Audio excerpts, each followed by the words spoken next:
Se puder, coloque a sua mão, a sua cruz na cabeça. Feche os seus olhos.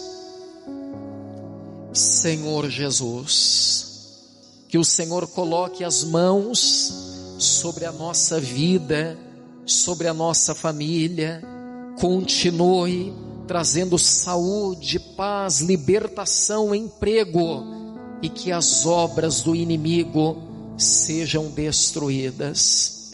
Senhor, assim como aconteceu na cruz, que hoje aconteça de novo, que o inimigo seja derrotado mais uma vez, que ele permaneça debaixo dos nossos pés, e que em tudo, pelo poder da cruz, sejamos mais do que vencedores.